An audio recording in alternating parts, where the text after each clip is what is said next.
Good morning, good evening, good afternoon, good wherever you are, and welcome to another episode of the Levicity show. Hope you guys are doing fucking fantastic on the other side of the camera or the internet.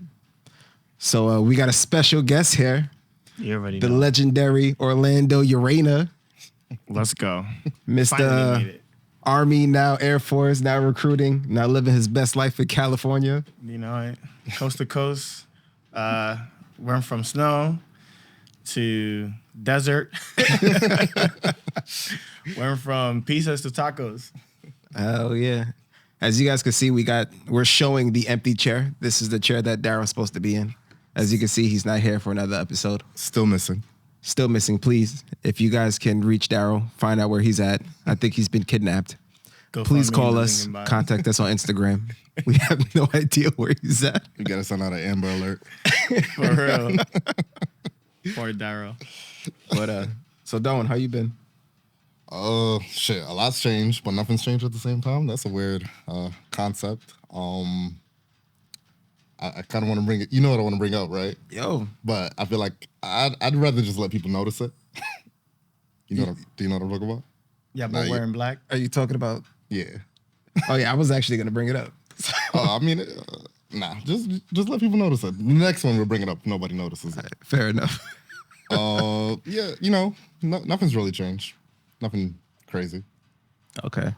And Urena, how you been? It's been years. Yo, listen. Yo, it has been years. It's been years. Well, I moved to Cali in 2020, right? In the middle of the pandemic, I was like, yeah, let me just quit my job and live in a tent. Nah. Go to Cali in 2020 in the middle of the pandemic sucked. But yeah, 4 years later, we're here chilling. It's a vibe. It was lows and highs, but, you know, it's good. You know, I've been good. Yeah, I still want to come to Cali and visit. You got to show me around. Listen, come to Los Angeles. Go to LAX. Don't go to Burbank. Because Burbank is like LaGuardia, but LaGuardia in like 95. Oh, damn. The ghetto. Yeah, I feel like I went to LA once, but I feel like I didn't get the full experience. I went with an ex-girlfriend, and it was raining most of the time we was out there. First mistake. Went with your ex-girlfriend. Yeah, me personally, I don't travel with women. Yeah, I mean, I'm single and happy now, so, you know. I'm happily married. How's that been? It's good. Marriage is good. It's definitely not what TV sells it like. You know, marriage is cool, but the getting to the marriage part, man, that was not for me. I hated that part. That was the worst part for me. You mean like the dating phase and? No, you're engaged. Now you got to get ready for the wedding. Like the prepping, all the stuff you got to do, like get the decorations, get a wedding planner if you could afford it. I just saw, like me, I'm a money guy. And I just saw, like I was taking money out of my pocket and just like throwing it. Here, take my money. Take my money. And the wife, she did most of that stuff, but still like just like trying to be a good partner and be like, oh, let me be part of this. I was like, nah. Therapist was like, guys just don't like that, period. And I thought it wasn't, even though I'm a creative by heart. But then when I got to that phase of the wedding planning, I was like, bro, this is not cool. Like, this makes marriage horrible for guys. Like, you know, we like, us guys or men, we like the path of least resistance, you know? So, I can see that. But marriage is dope. Once you get there and you chilling, it's just like, cool. You wake up, you do your thing. You go to your job, they go to their job, and life is comfortable. It's better than the dating world, for sure. Because when you're dating, you're just lost in the sauce. And you're definitely going like this with your money. Pow, pow. Yeah. What? Sorta. Yeah. I think Definitely. Tread lightly. Yeah. Yeah. You know, it's funny you mentioned the whole process of like the actual wedding. Mm-hmm. And funny story, yesterday I officiated my first wedding. Oh, you got the cert? Yeah. Oh, okay. And it's funny. I was going to bring What it you up wore? because I know you said that it's like you're throwing your money. Yeah. But you know that's one way to do it. Yeah. for them, it was smooth. They just cared about being together. So they found out that I've been ordained since like 2015. I forgot about it. Yeah. And then she asked, I was like, yeah, hell yeah, I'll do it. And it was just at their place. I wore all black like this. No. You know, they were at home. He was playing World of Warcraft. You know What? And it was dope. He took his headphones off like, oh, now. And that was exactly what he did. Yeah, you know, and you know, I That's said the wild. lines. They exchanged rings. Well, and that was that. Damn. No, That was yeah. fucking beautiful. It's like, I did it for my wife. It wasn't really for me. Like, if it was for me, I go to City Hall, check the box, keep it moving, you know? Pay the $250, $300 for the marriage license and or certificate, whatever That's state how you much live it in. costs to get married. Listen. It's not a lot. And I was on a budget, and I went over the budget. And some people be going, like, into the 50, 100Ks, 200Ks for weddings, even more. Yeah. It's How big was expensive. the wedding? I think it was like 70 people. It was. We got married in Malibu. You know, but we got it at the COVID price. You know, we were smart. Okay, So, there we go. Yeah, so we definitely got it at the COVID. We made the reservations for the venue, so we got a good deal Where did y'all get married? in Malibu. Malibu. It's like by the beach. Okay. And they allowed 70 people during COVID? It was like we made the reservation during COVID, but like it was like post pandemic. So we got married in 2021. So they just need people to have their COVID shot, you know, Gotcha. the regular stuff. That but- time. And if somebody was like feeling a little icky, maybe wear your mask, you know. But definitely some people got COVID. At the airport though, my mom definitely got it, and then my sister, my stepdad, but my cousin. I guess all the Dominicans at my wedding got through COVID. Dominicans, typical. Did you guys have a honeymoon? Yeah, we went to Tulum. It was dope. Okay. Oh, Tulum was cute. Cause we got like a wedding planner, and then the wedding planner put us on to like the TripAdvisor, and then everything just worked out. And it was dope. We just did it. It was cute. Yeah, I imagine at that time, being that it was like right after the pandemic, it was probably pretty affordable too. And Oh convenient. yeah. Tulum. We went to like an adult resort. There was no kids rolling around. Was it crowded? Nah.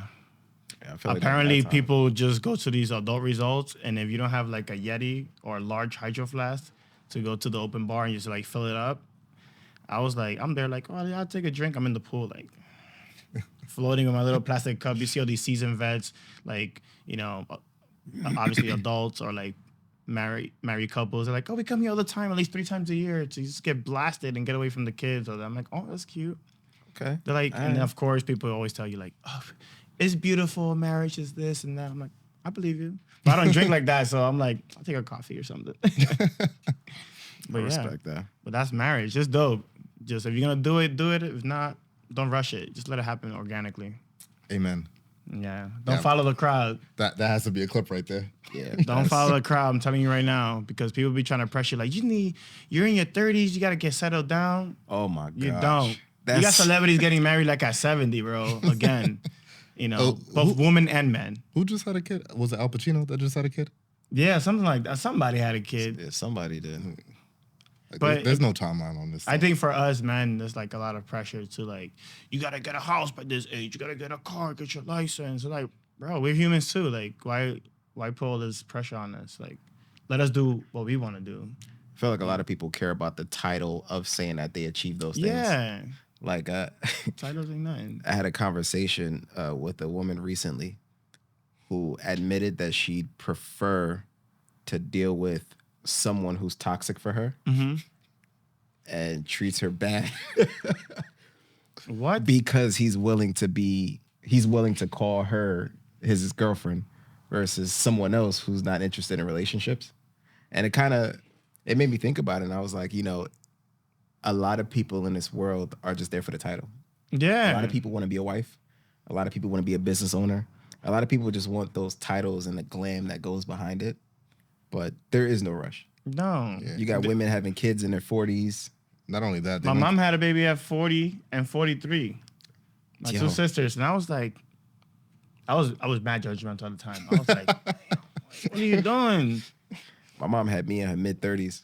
Yeah. And at this day and age, people think that that's like, oh my gosh, I can't have kids once I'm 29. And especially for women, like, oh, your internal clock, you gotta have your kids while you're young. So what happens if you're struggling? You're gonna just have a kid because Just because. somebody, because you're young. Like, you're gonna put yourself more into dig yourself into a deeper hole than you're like. It's just the advice that some people give it's like the worst, especially if you grew up in the hood. Like it's the wrong advice. Sometimes you gotta escape all that, like find a way out, and just do you.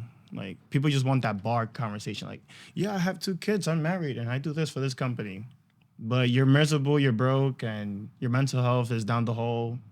No. Yeah. And I hit him with my happiness. I've done all this and I'm chilling, you know. But Yeah, I feel like there's so much more important things in the world than like the white picket fence, than the wife or husband and things like that. Like you said, your mental health, your physical health, your financial stability, all that's more important. and sometimes that's good by yourself. You don't need somebody there. Yeah. Yeah. But again, what floats your boat?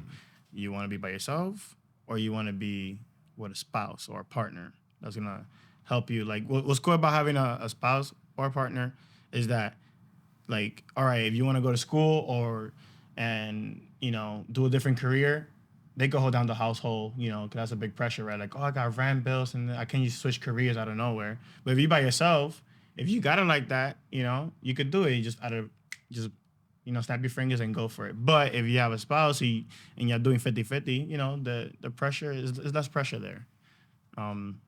Like my wife was in school for almost a year and a half, getting her AMA credentials to become a principal.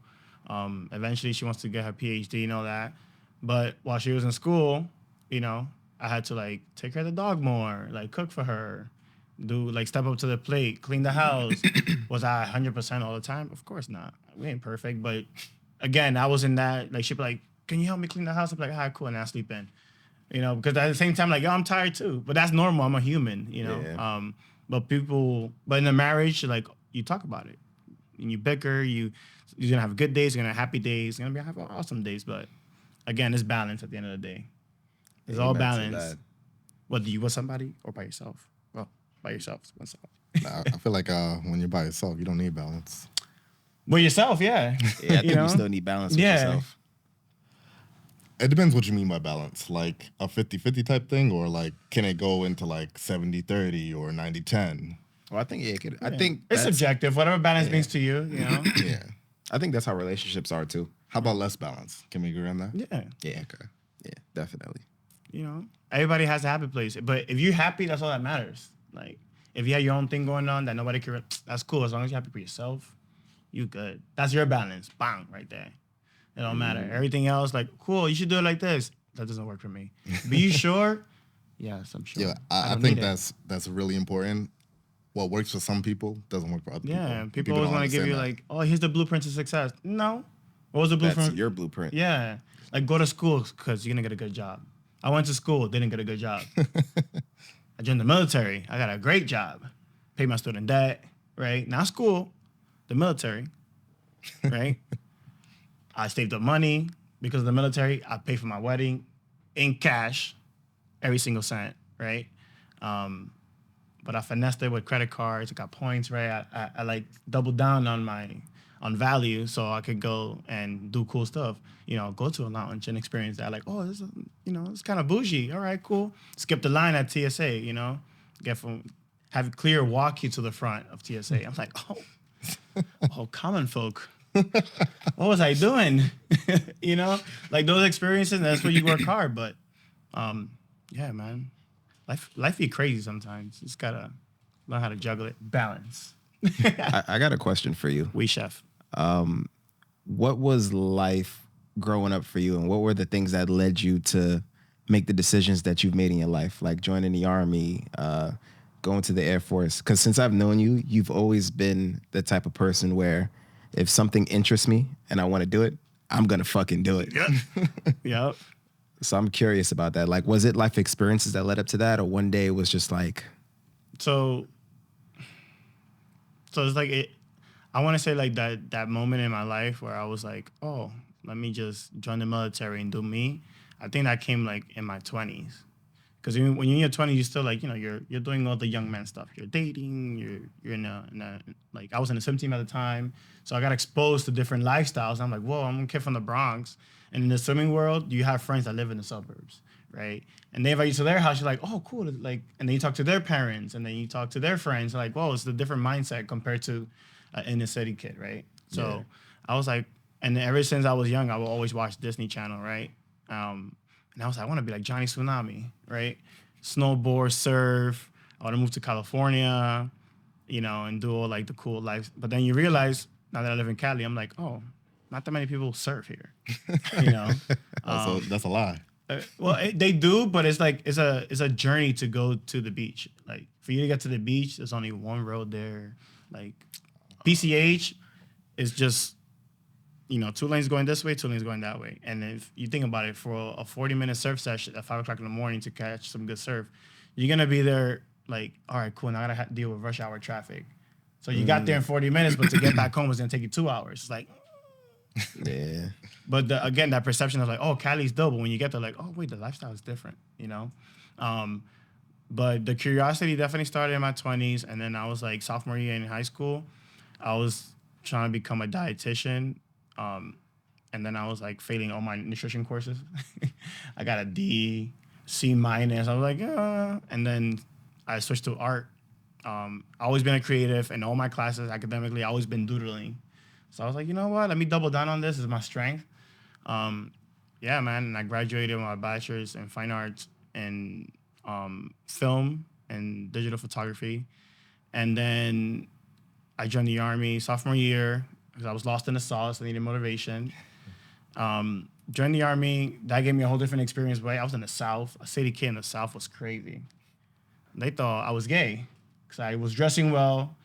I looked better than, I outdressed your average male there that wear boots, jeans, and a white T-shirt.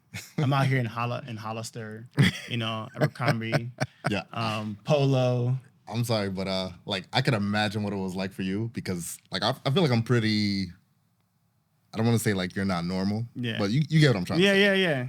And I got that over there. It was like, oh, you're definitely from the city. So I could imagine someone like you was like, oh, damn. They were trying to find me because they really thought I was gay.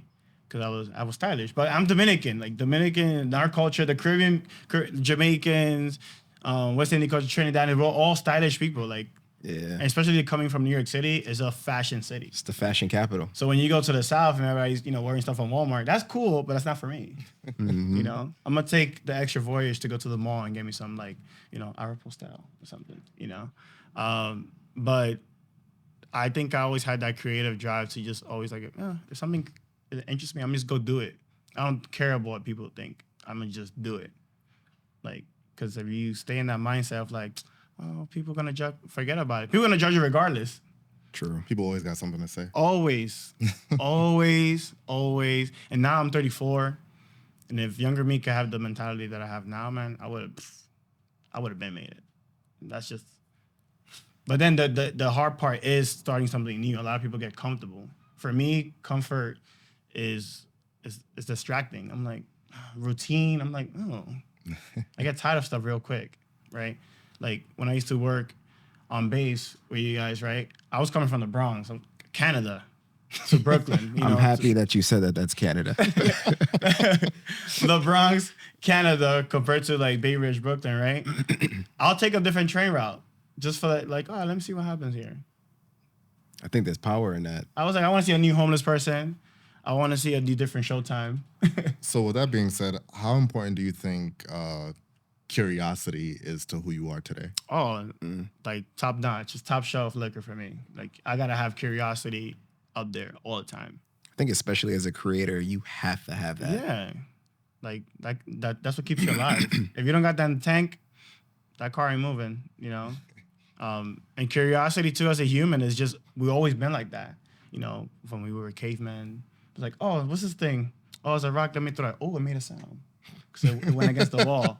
All right, cool. Let me see if I throw it at something else. Oh, I took out the little chicken. All right, cool. Let me see if I sharpen it now. What happens? Oh, it went through. It killed it even faster. So this is like one thing leads to another. And then, that's how you find yourself. Your creativity, your talents. But you got to be consistent, You can't just be curious one day and then tomorrow you're not. It's cool to be curious for one day, but it's like it's only gonna get you so far. Do you think there's a such thing as being like over curious? Oh yeah, Because that's an issue that I run into is I feel like I'll do something and I should stick with this for a while, but then I see something else, it catches my attention, and then I'm like, like, let me try this now. But like for me, I've been having that struggle where I'm trying to just stick to one thing for a while, see how it goes, and then move on to the next thing. Yeah. But then you also got to realize, like, you could be curious, but anything you do in life, you got to have discipline, right? So, yeah, you could be curious, you could be spontaneous, but you have that discipline to be like, all right, this is not working out for me, on to the next. And if it is if you're still in the mix of like, oh, I need to figure it out, make a plan. And if you're still like stuck, all right, cool, next it, on to the next thing. You have to move forward with anything. Just like curiosity, like, cool, you might be into fruits today and you want to be into vegetables tomorrow. Cool, you got to understand, all right, cool, too much fruit, too much sugar is bad for you. And too many veggies, too many carrots, you're going to turn orange. So I guess that's where like reflection comes in. Yeah, you got to have that self-talk with yourself. Or somebody else is going to come intervene and tell you like, yo, this is not for you. And you're going to be like, well, maybe it is. Now you're going to go with that. The resistance now. You're going to stop self-doubt. Go down that rabbit hole. You don't want that. So if you're going to do something, stick to it. If it doesn't work out, move on. But understand that at the end of the day, it all comes down to discipline. Which some people do have it. Some people learn it. And it's like a muscle. You have to work it. If you don't go to the gym and work on your abs are only going to get so defined by a crunch. Maybe you got to do a plank. Maybe you got to do, take the 25-pound plate and do crunches with that. Resistance. Sometimes resistance is good for you. It makes you a little stronger. So I got a question for you, but before I ask this question, I want to give you your flowers. Flowers? Yeah. I really thought he was going to pull out some flowers. I'm like, wait. No, because you were the first not the first person, but you were the person that I spoke to about photography and videography. I remember you came with me to get a camera. We went to B&H in the city. And you are the person who convinced me to take that seriously. Yeah. And it's paid off in multitudes. Like today, I still use it. It's come in handy all the time. And it's one of my forms of expression. Yeah. And it helps fuel that creative side of me. So I wanted to give you your flowers for that. Thank you for that. I appreciate it. So with that being said, I feel like that's an important part of like interacting with people because you never know the effect of what that can have. Yeah, the influence. Yeah, so like you influenced him and then he influenced me. So you may not have even known that. Yeah, no, I didn't. It needs to be. But yeah, I'm into like stuff now. Because I remember I used to be lost and I'm like, what the fuck is this? Like, yeah, I'm like, yo, just keep doing it. You're going to figure it out. Like, because when you like try something new, you're not going to have supporters. People are going to be like, yo, you crazy. You wasting money on that. You just spend $800 on a camera that you're probably going to use one. Maybe. Maybe you might use it. You got it, the excitement of the new toy, right? You're like, oh my God, I want to use this camera. I want to shoot everything from the sky to the ground, right? But then you hit that plateau. Now, what you going to do? Oh, I haven't shot like in like 3 weeks. All right, cool. Maybe a month from then, you'll be like, let me pick up the camera again. And then, a new spark, a new curiosity starts. Like, instead of you shooting plants, I want to shoot people now. Or photography. Yeah.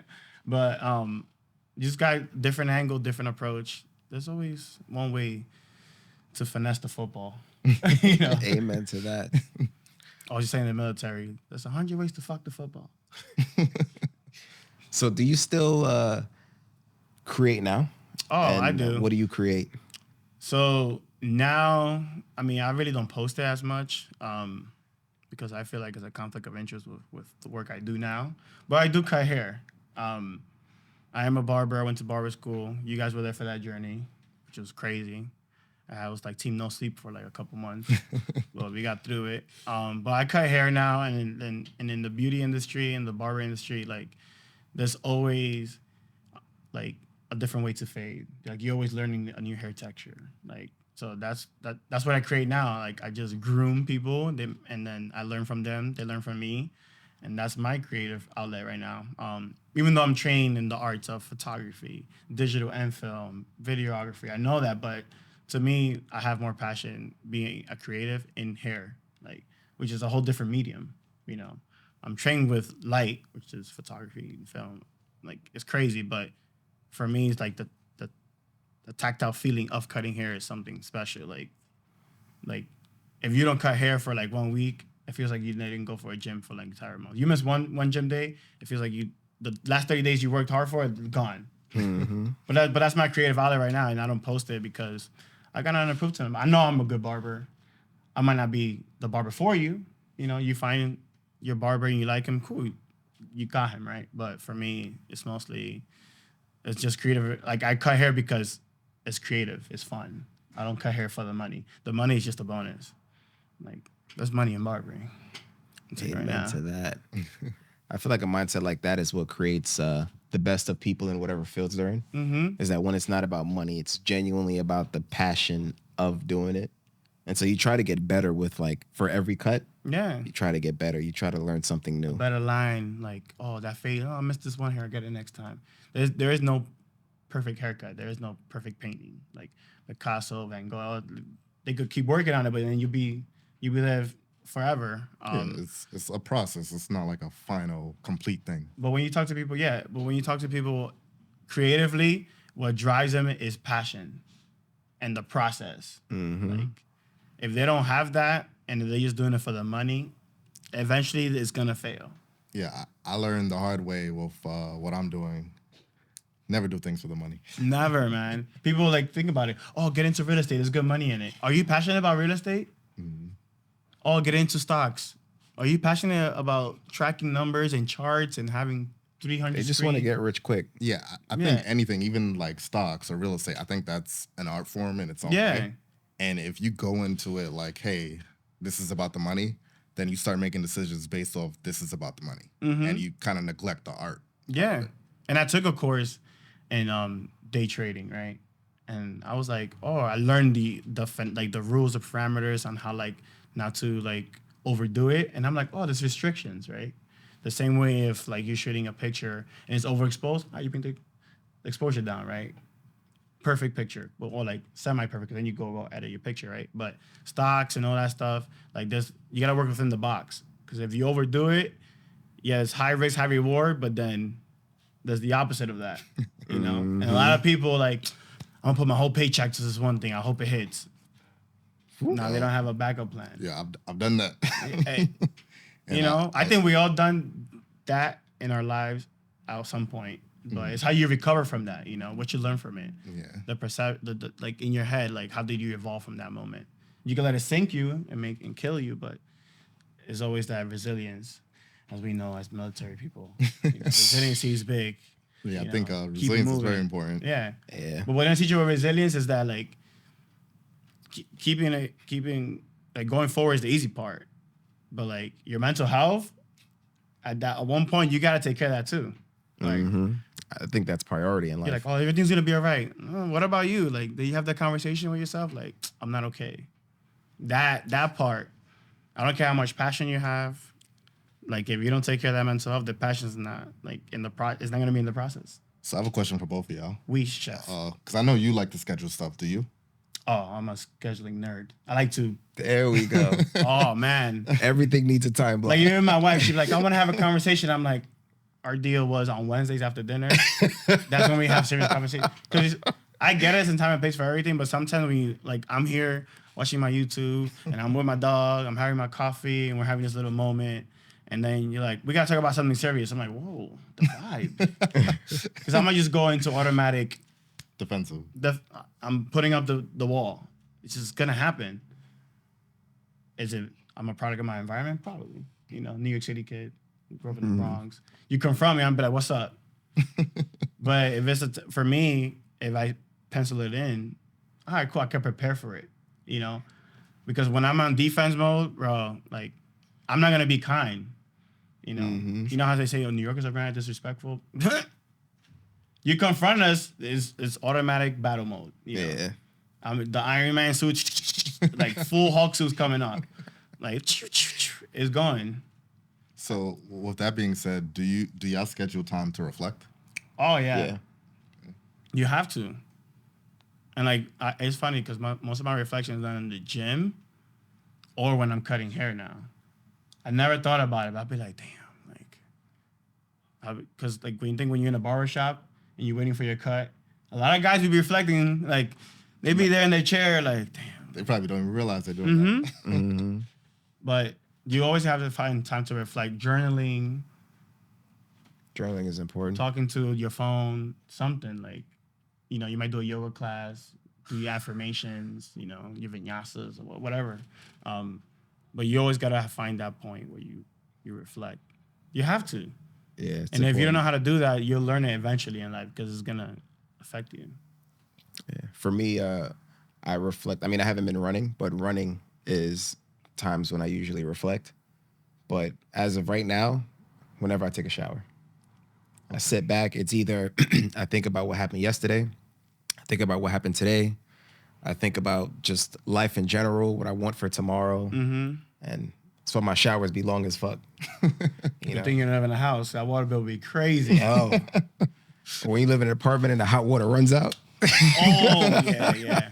Funny, it's my water tank just went like 3 weeks ago. Ooh, that's expensive. It was like $1,100. Oh, But okay. because I'm a barber, and then people found out I was a barber in my HOA. I live in an HOA. I'm bougie. Wife and her family, grateful for you guys for, generational wealth. What you call it? My neighbor saw me cutting hair one day, and he's a project manager and an architect by trade. So he takes care of projects all over Santa Monica, California, right, in Los Angeles area. And he was like, I got a guy that could do it for you. $1,000. Home Depot was quoting me almost $3,000. And I was like, no. But because of my trade, and trade takes care of trade, I was like, oh, here we go. $1,000. That's a good ass deal. But yeah, I know the hot water thing. Well, my army training, I was like, my wife was like, I'm not in the military. You need to fix that, puppy. But now I'm in the Air Force. Yeah, that. We gotta have automatic. Side note, but that's one of the things that I like about my experience in the military is that certain things just don't really phase you. Humbling. Like, you hungry? Like, I could keep going. Yeah. You thirsty? I could keep going. Like, it's not that cold outside. I've been colder. But your average civilian, they don't got that grit, Yeah. Some of us learn it when you join the military or you go through some hardship. Like, you broke, you had to like I was homeless for a couple months when I was younger. Slept in my car, and I was like, this is super humbling. But when I joined the Army, I was like, oh, this is not too far. Oh, I got a tent. Ooh, okay. It could always be worse, It could be worse. It could be worse. Always be worse. It could always be worse. Like, look at, I'm not gonna mention it, but look at the things that are happening around the world. That's humbling, right? We don't have to think about those things living here in the States, but somebody always has it worse. And I think if you keep that perception in your head or that mindset, you can get out of bed and continue to fight to get to where you need to be. Yeah, I will say that's one thing that I admire and that I love that I learned from the military is that you could always keep going. Always. And like I remember I went to DR and I'll never forget we were going out somewhere for food and there was a guy with one leg, one arm, and he's just out there hustling. Grinding. And it was humbling. It was like, yo, it could always be worse. And that's something that has always stuck with me is that no matter what, you could find a reason to get out of bed and do what you got to do. Yeah. I always tell people, like, when we used to work in the city, all of us, like, I used to look at how homeless people, like, lived, how they dressed, because it's like, you know what? One day that could be you. Mm-hmm. Like, what are they doing to survive? Like, you see what trash cans they're going to, which like, city blocks they're going to. Like, they probably know when trash day is, right? Oh, maybe I'll go here. This is where all the best bottles are. So I could go recycle them, get the 5 cents, whatever, and I get the money from that. Or, like, in California, I'll go to, like, Skid Row, and I'll be like, oh, okay, I see the tent setups. Like, but I'm looking at, like, worst case scenario, like, oh, an earthquake hits California, everything goes to shit. Now I went from living in a HOA to being without a house or your house burned down. Mm-hmm. But then again, it's the contingency planning in me from the military. And I've always been like that internally, but, like, the military added that cherry on top. And people be like, oh, you worry too much. And I'm like, I'd rather be ready than to get ready when the moment happens. I just go mode, I don't know. It's just me, but I always try to humble myself. I don't care. I can have $1 or $10K or $100K in my bank account. I'm just like, I always think like I have zero because just because you have money or you have status, you're not better than somebody else. But still human at the end of the day. Yeah. You know, and having that human connection is what makes living on Earth like humbling and like grateful. You know, for me at least. I don't know. Everybody else, they might want the Tesla or something. Damn. No pun intended. Everybody should get it. Nah.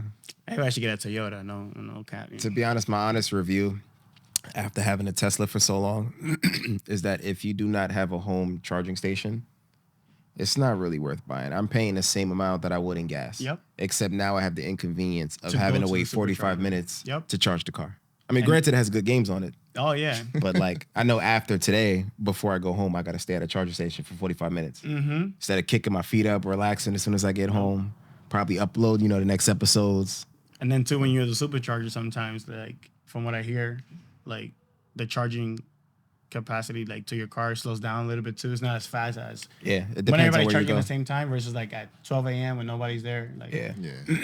So like, I like to go to airports. They tend to have the fastest charging. yeah. But yeah, it's Yeah, that just seems like a whole extra commute. Yeah. No it reason. is. Again, It is. we make these choices based on like what's out there, but then like when you're there and you have the material thing or like that moment, the title in life, right? Oh, I'm a corporate whatever, this person executive, but then you're like, man, this lifestyle sucks. Like Yeah. you realize the true colors of, what you're getting into. Like for me, with my Fiat, I was like, yeah, I'm gonna have my little Italian car, 60,000 miles, my clutch cable snapped. I was stranded right here, not too far from here. And I remember I literally got off the highway, parked my car on the side, pushed it, parked it, took my backpack, continuously planning again. I called an Uber, and I went to work. Next day, I took the train to get the car, called US AAA, and I took it back up to the Bronx to the dealership. But again, I was like, damn, Italian car, should have got a Toyota. Yeah. I think I'm giving up the Tesla. Yeah. It was fun while it lasted, but I think I might go back to, the convertible, probably a Mustang. Don't do it.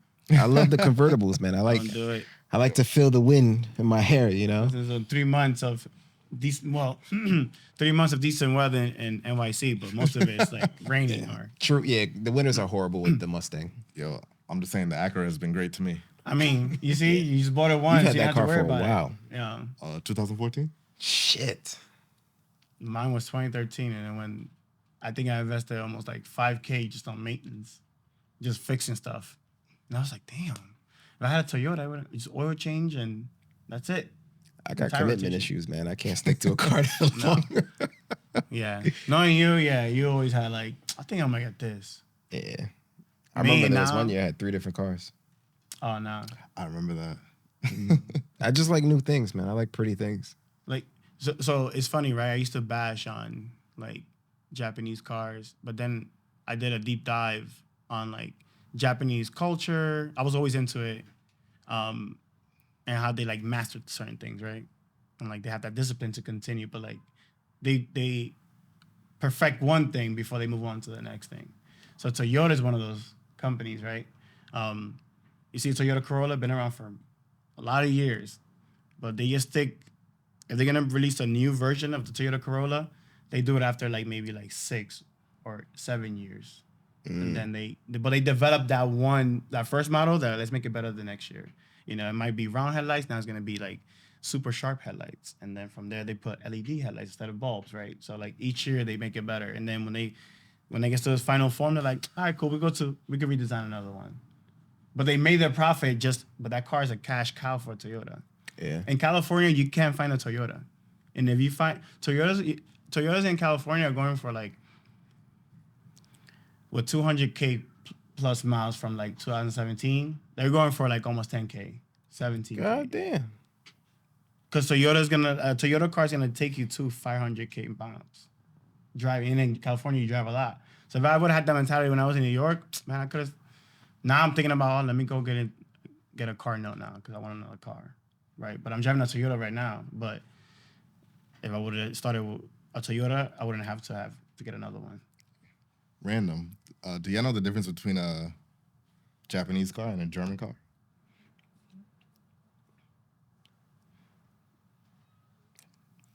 No. No.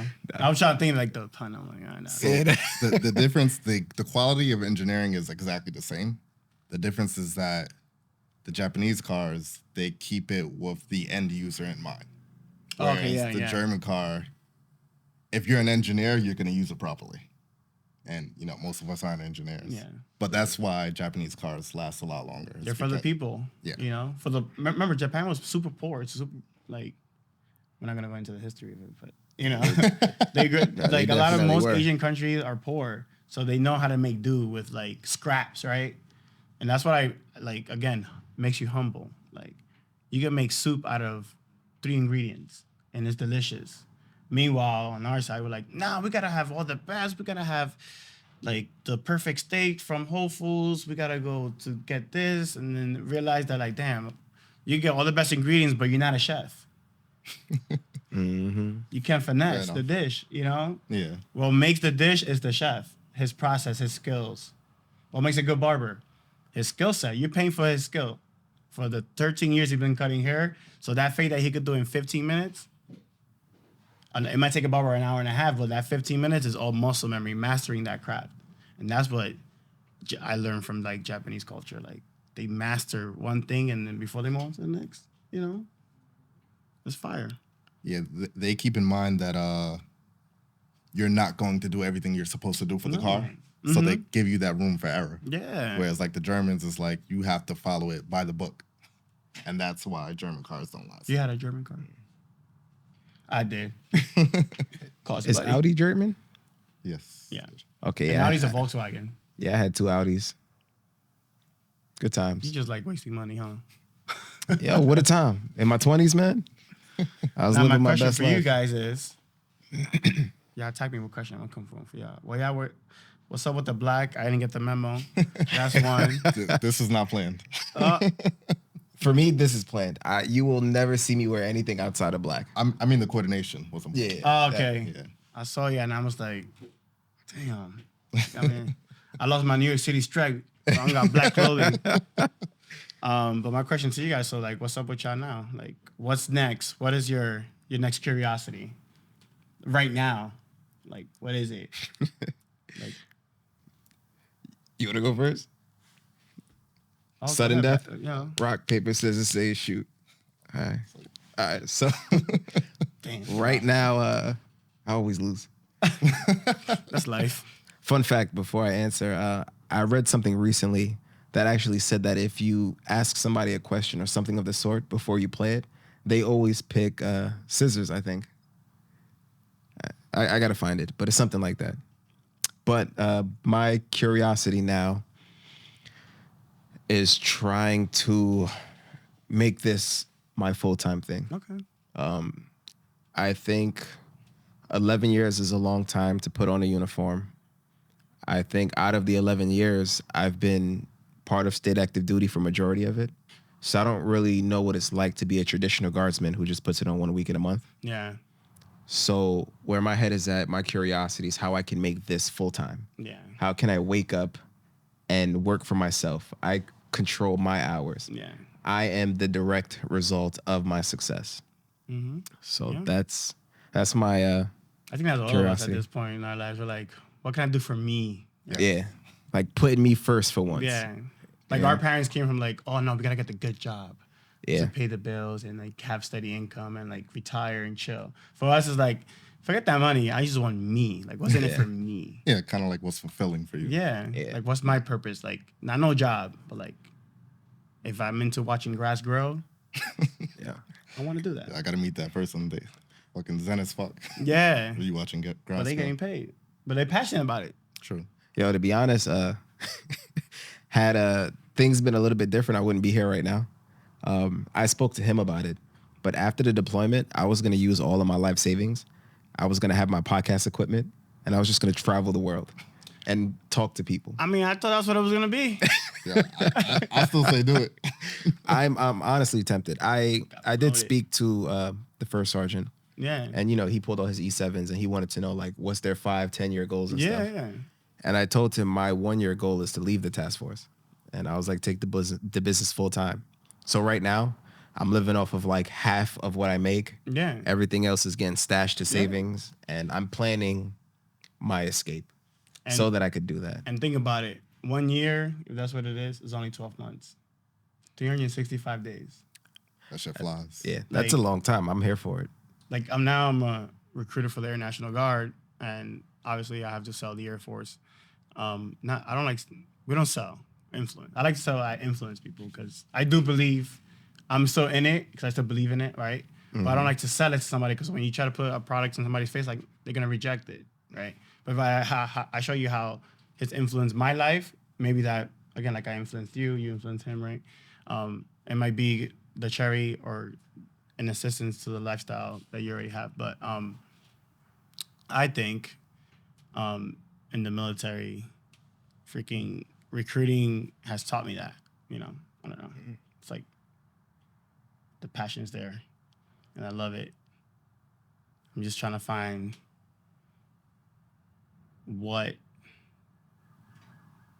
how not to sell. Because when you sell people, it's just, I don't know. For me, it just doesn't, it don't click, man. And then people chain of command wants you to fucking make a goal. You're going to make it. But I'd rather have quality versus quantity. I'd rather have 3 good people, and I control that faith in recruiting. But I need versus 20. You could be recruiter of the year, but now the whole Air Force is all jacked up because you put in 20 bad people. And I think that's where, again, I think today's theme is going to be balance. Balance is going to be the subject matter of today. But I agree with that. I remember when I went to SOC, that was the first time that I was in a room with a drill sergeant, an AIT instructor, and a recruiter for Army. And so one day we were in class and I asked him, I was like, yo, can I ask y'all a question? I was like, why do y'all keep sending us fucked up people? I'm going to be honest. There's a lot of people, because, the military changes, society changes, and standards have to change standards do change with society. They adapt to the changing times, yeah. And what they told me was baffling. Like, they said it's not them. Like, there's a lot of situations where they are forced to push these people into the units. And they're like, all right, your unit will fix you. Go ahead. Yeah. And, the politics behind it, like one AIT instructor, he told me a story about he realized a soldier was drunk in the barracks. And so what he did was he was like, okay, we're going to do a health and wellness check. But part of their policies, they have to give the soldiers the 24-hour notice of a health and wellness check. So it's not really a health and wellness check. It's like, hey, tomorrow I'm going to check your bags for alcohol, so get rid of it, And that's just, and they were also saying that like civilians run a lot of AIT. Yep. So it's like, yo, I know they failed, but retention is low. Just, send them your way. Well, they'll get fixed in the long run. Yeah. And that leads to lower quality. But get fixed, like going to the 1 year mark thing, right? Mm-hmm. There wasn't the fixing, but there wasn't no when is the end of that fix, right? There's no benchmark. So two things. So with that being said, I think what happens is they went through the training already. The money was already spent. So at that point, it's like, yo, we just wrap. Somebody said my job is done. Like that's not me. That's not my problem. Mm-hmm. Yeah. But then, do you feel like the units are letting these people down then? If that's the case, based off what they said, I think the units, they have a responsibility for getting soldiers up to a certain standard, but I think they should come to the unit at a standard already. Yeah. Like you should already know the basics, but minimums. A lot of these soldiers, maybe it's, because every generation views the newer generation differently. Like, oh, they're more nonchalant, they don't care, they're not disciplined. But a lot of the soldiers that I see that we get now, they don't really understand discipline. Like the Army's just a check. It's like, yo, I'm here for a check. It's like, benefits. I got to do that mission. Nah, I'm good. And it's weird. It's an adjustment period. So it's probably both fault. It's probably the training as well as, Thank you. Ladies and gentlemen, Look who's arrived. Hold your applause. Hold your applause. We found Daryl. So who we got to pay for this? All right. Yeah, I got to check the DMs to see who found you. Here, let's set this up real quick. All right. You know, the last time I saw him was when I was leaving the unit. Shit, that's the last time we Barely, saw him. during COVID. All right. Well, what's up? What's popping? What's going on? How you been? Did the rush hour traffic get you? Because Everything got me. I like that Everything. jacket. Clearly. Thank you. Thank you. I like the jacket too. Thank you. It's Shit. nice. I'm How you been? flexing It's here. been like 6 years. Well, It's felt thanks like for that. It's felt like that, but related. I'm good. I've been all right. You know, I do have. As a matter of fact, perfect. I'll just Uh-oh. Damn. one Getting second. ready. He can't give a press conference. All right, well, ladies and gentlemen, Okay. just give me one All second, right. please. Oh, the floor is yours. here it goes. Things to say on the. Oh wait, no, wasn't supposed to say that part. Hi, I am Daryl. I am alive and well. I was gone because I am in a happy relationship. My apologies. I am in a happy and loving relationship with my girlfriend. Just know that I am happy. This is not coming from Daryl. This is me. This is me, Daryl, not his girlfriend. Yo, just Good night. Our relationship is different. We are divine beings. blink twice if you need help. So, wow. Yo. So you're not in control. Is anyone in control these days? Oh, can be. man. Oh, That made my Balance. day. That's true. that made my That's month. true. Yo. Damn. But yeah, just had Sound to like get a that. ransom letter. My name is. I had to I know say. a guy who could get you to Mexico if you need to. Not No, even. in- Go north. Free In all healthcare. honesty, we're good. Some stuff. It's just coincidences. You know, Murphy's law. Things could go wrong. It will go wrong.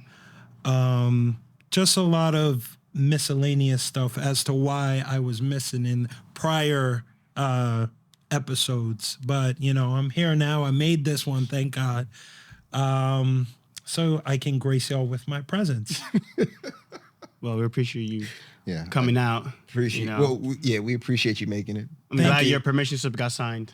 Thanks. Happy to hear your relationship's doing good. Oh man. Oh yeah, but yeah, man. poppin', my boy? What's up? Basically when you left, he left a huge hole in all of services. I love that. I'm Sometimes glad you you gotta do. move. Because we're still picking up the pieces. That's all they talk about. They're like, oh damn, I wish Urena was here. Damn. Yeah, the coffee has never tasted so terrible. What is Tastes happening? like Worst the got shit back that off. you're in. It's been like 3 years. I ain't fixed it yet. Exactly. It's a It's been- recruiting problem. It's because the new people they bringing in. I mean, again, when you have passion, so food service is my job in the Air Force, in the Air National Guard. So, like, I'll be in the kitchen whipping it up. He always had the ribs, of course. You know, he's like, you know, we'll be in there finessing and making the food good. But then when nobody has passion to make food, then you're left with a job. Like, now you're gonna give it bare minimum. Yeah. You know, I don't know. And sometimes having that spark, you know. Right.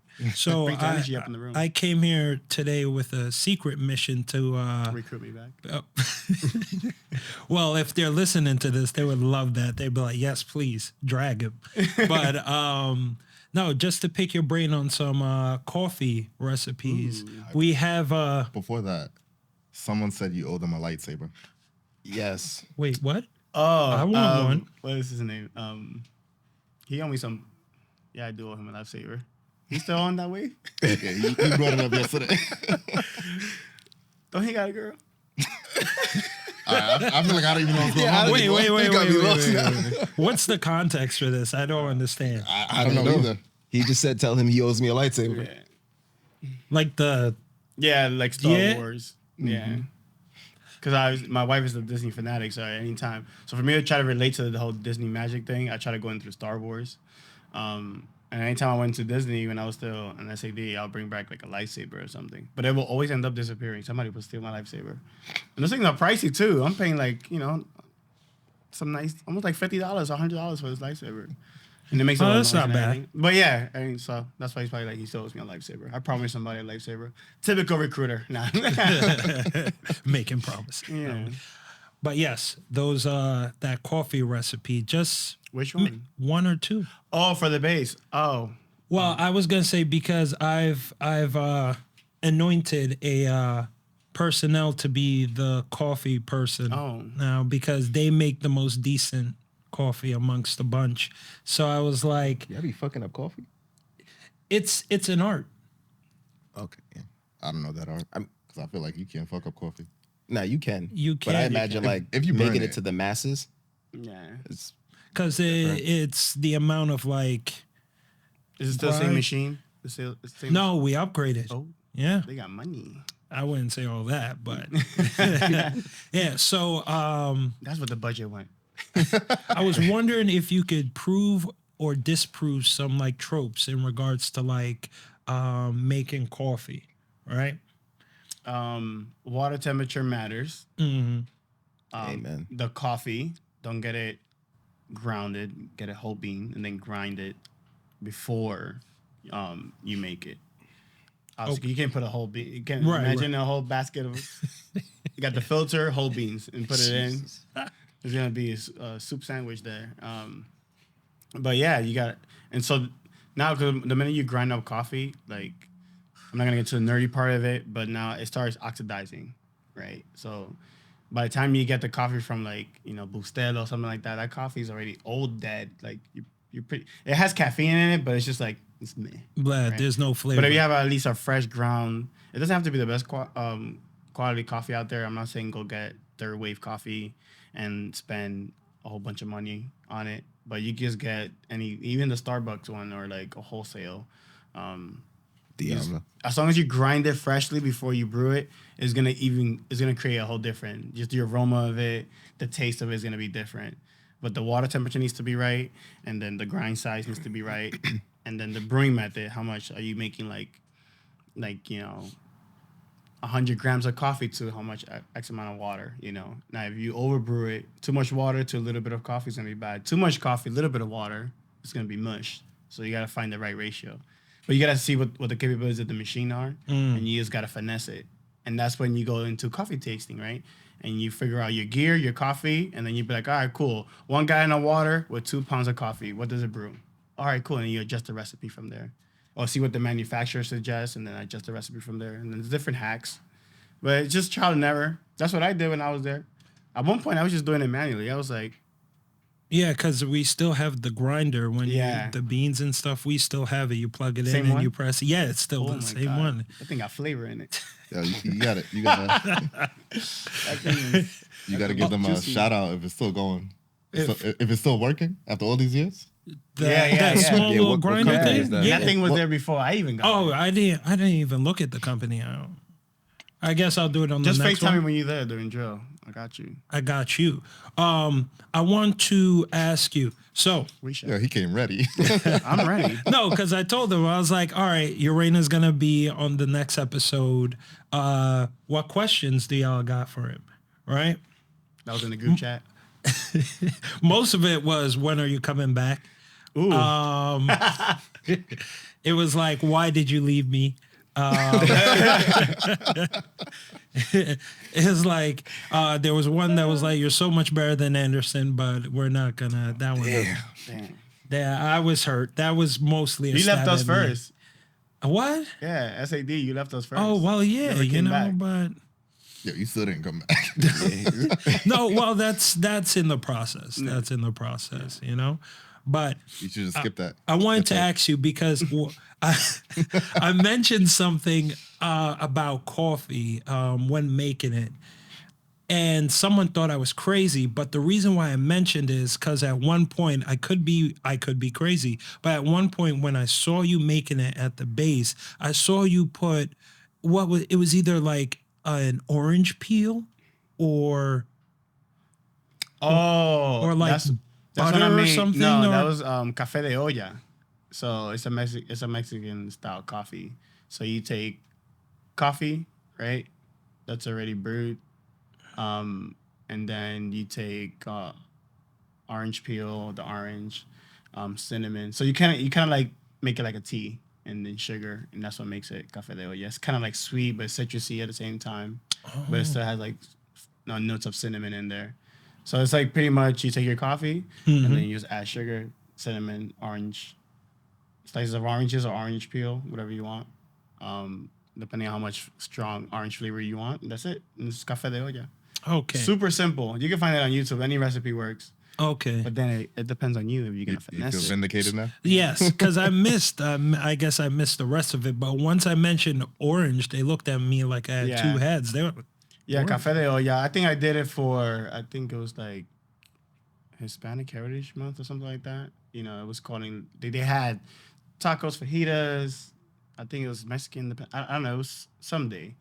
I forgot. But I was like, oh, let me just make the coffee like this. And people were like, yo, what is this? they lost their I need this, I mind need more of over this it. sweet stuff. Lost their Yeah. minds. The same way I did the lava cakes.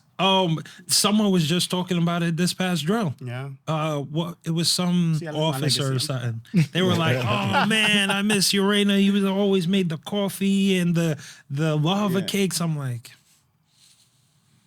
See, passion takes you a long way, man. And I was in there just whipping this up. Sometimes I'll buy the ingredients myself out of my own money just to be like, you know, was it for just to build morale in our section, in the food service section, or like, you know, in restaurants that have family time. So when we sat down, I'm like, oh yeah, I made café de olla for us. And then you have the recruiting office come through, or like the commander's like, yo, what y'all got back there? Are y'all doing some crazy stuff?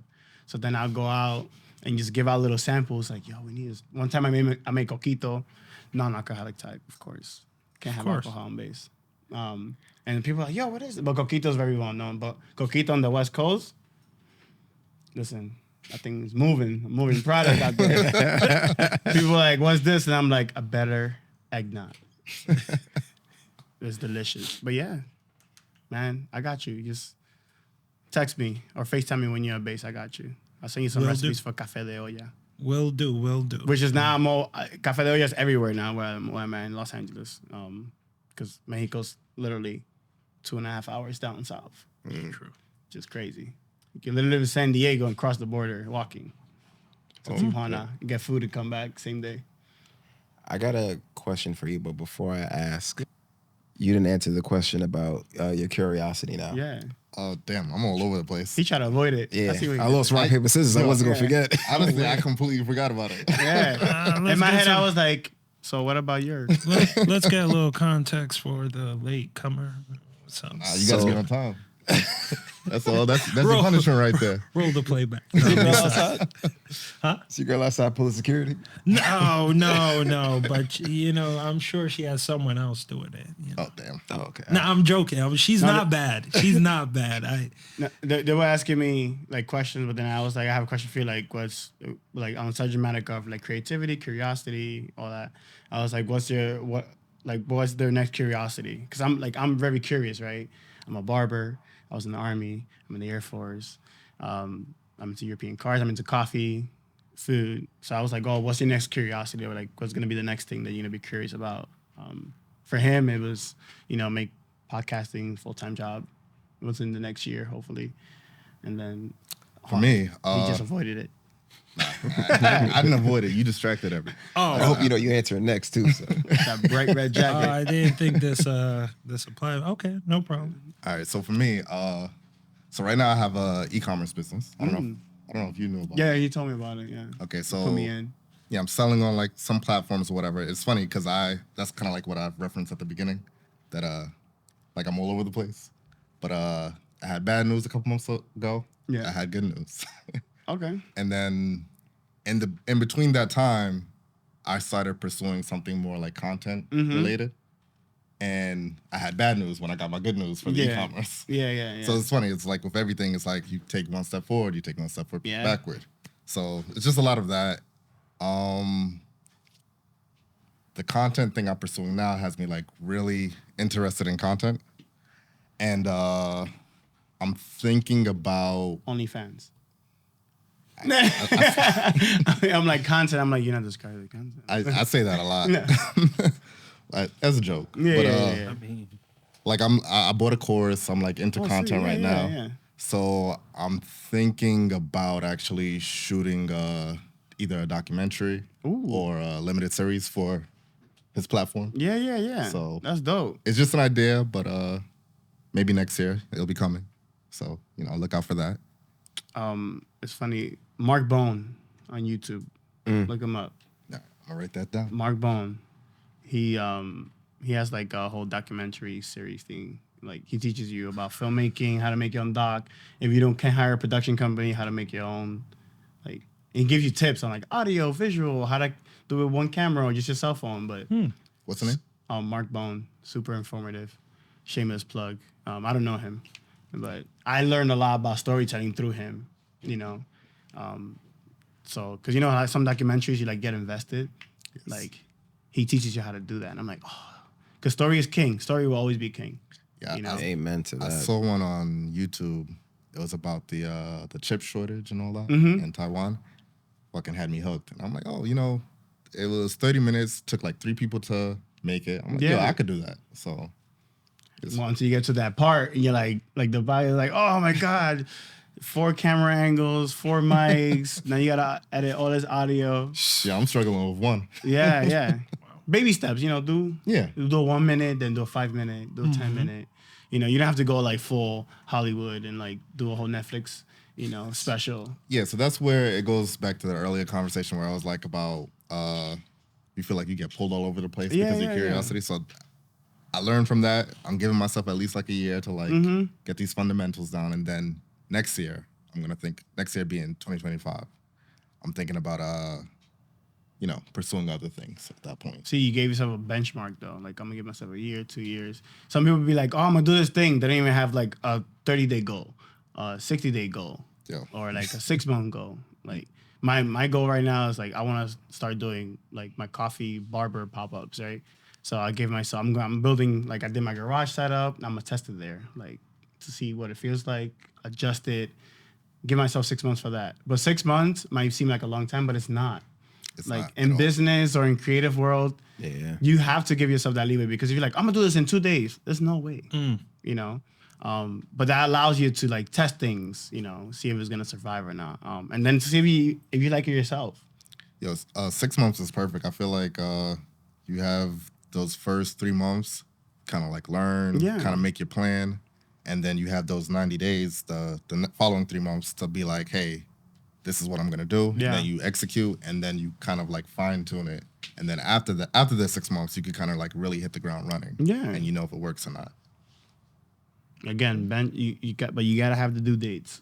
Like that's one thing I learned as a recruiter, real quick. When you're working applicants, so they don't know anything about military. But that's them. You setting up the stage of like military life is all about right time, right place, right uniform, right. So it's like when you tell them to complete a form, hey, I need this by Friday, like before close of business, right? And next week, the next actionable steps is gonna be like, all right, we're gonna do your initial forms. I need all this stuff completed, so that then, as a recruiter, I'm gonna see if you're gonna take this serious or not. You're gonna waste my time leading me on, right? There's good leads, there's bad leads, and same thing in business, right? You're gonna have a client that's gonna want to buy your product. You're gonna have a client that's gonna waste your time, like when you go to a car dealership, like they already know who wants to buy the car. Yeah. It's usually the person that's vulnerable and has no credit. And then you were like, yeah, you get this for 24% APR. And Oh man. trust me, it comes with all the bells and whistles you want, but you just take the car off the lot. He's gonna make a sale that day, he's gonna be happy, but you're gonna be paying that car off for the next 100 years. Twice, 3-4 times. Or it's gonna get repoed. Yep. You're gonna see a little boot on it, or the thing they put on your glass now. Wait, what they put on your glass now? They start putting the boot, they'll put the glass thing. Yeah. And if you try to take it off, it'll shatter your windshield. Yeah. Yeah. I've never heard of When you that. throw hot water What? on it, it's like a hack on TikTok. Yeah. It's What? yeah. I saw 'Cause the you could candy easily- stripe, the candy cane boot, but not the windshield. Yeah. Shatters your windshield? I mean, you could just drive to like a place and get it fixed. You can't see. Oh, that's my next question. Like, which one is cheaper, to get the windshield fixed or to Call it get Safe Light repair. Yeah, but wait, what's gonna be your next curiosity besides your ransom letter that you read to us? Well, I had a joke. All I right. felt like that was going too far. So currently, it's interesting that this topic came up because I started maybe not too long ago, maybe like a week or two ago. I started getting into programming, like coding, Ooh. stuff like that. I'm taking like self-taught. So I'm using an app and I'm going through that app to like learn the basics of programming, how like the functions, variables, everything like that, list, conditional stuff, and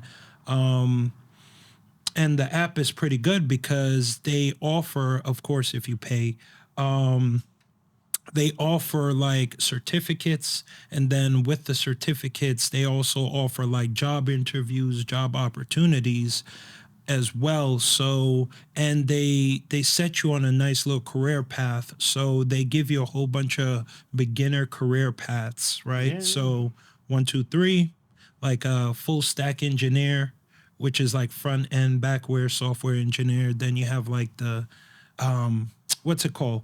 Machine learning specialist. Oh, that's interesting. That sounds high speed. Okay. It's exactly what you think it is.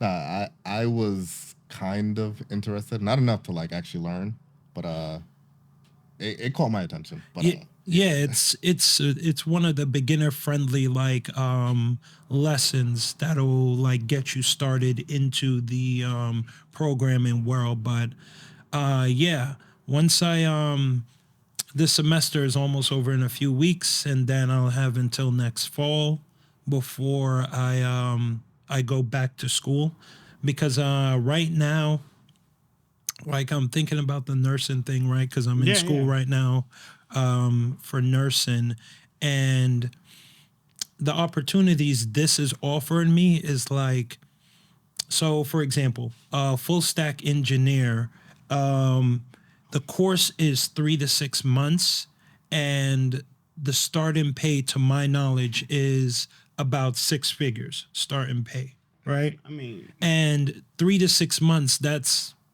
like a semester. That's a term, I should say. That's a term in college. So I can just, from now until before the start of the next term, I could do that, and if I like it, I could stick with it, and then do that while also doing the nursing. So that's what I'm working on right it's only now. 180 days. Yeah. 6 months. 6 months. There you go. When you break it down like that, you're like, damn, that's right. Yeah. It's a short time. You know. So. Yeah. There's definitely in that world, there's a lot of career opportunities through as a certification or a training course you take. And a lot of people don't know these things exist. But it's work though, because you're learning literally a new language. Like you're learning computer language, There's so much language. But there is a job market now that we're in the future and going into the future. Yeah. AI is gonna have to be maintained and all that stuff. And who else are the people people who do code?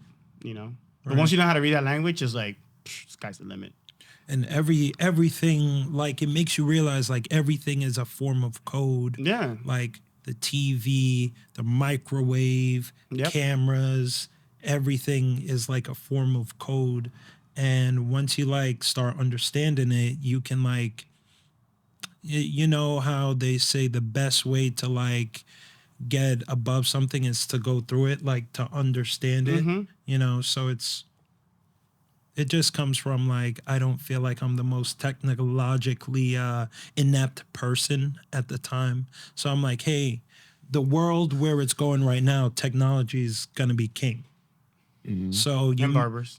And well, you ain't wrong about that. Those are going to be the kings. So it's like you might as well get ahead and get above it before it happens, and that's what I'm trying to do. So That's dope. I like that. Stick to it. Have you been looking into AI at all? Like, So that I was reading the description of what a machine learner specialist does, and it does basically form, to my understanding, of course, like it's like the introduction to AI, to my understanding. So that route, I mean, what it requires you to know is like SQL and like statistics and all of that. I'm like, Yeah. Yeah, I feel like if you're going down that path, you might as well.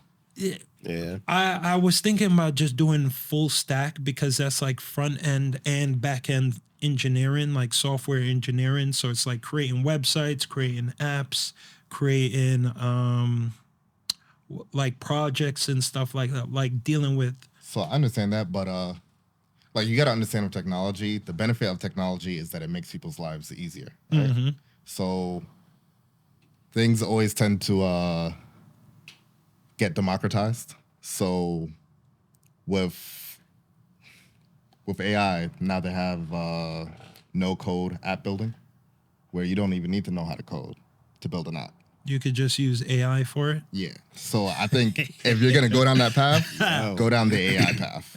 Because The AI path. 10 years from now, people like you and me might be making our own app. And I think I told you about that I was looking into making my own app for like my purposes or whatever. Future proof it.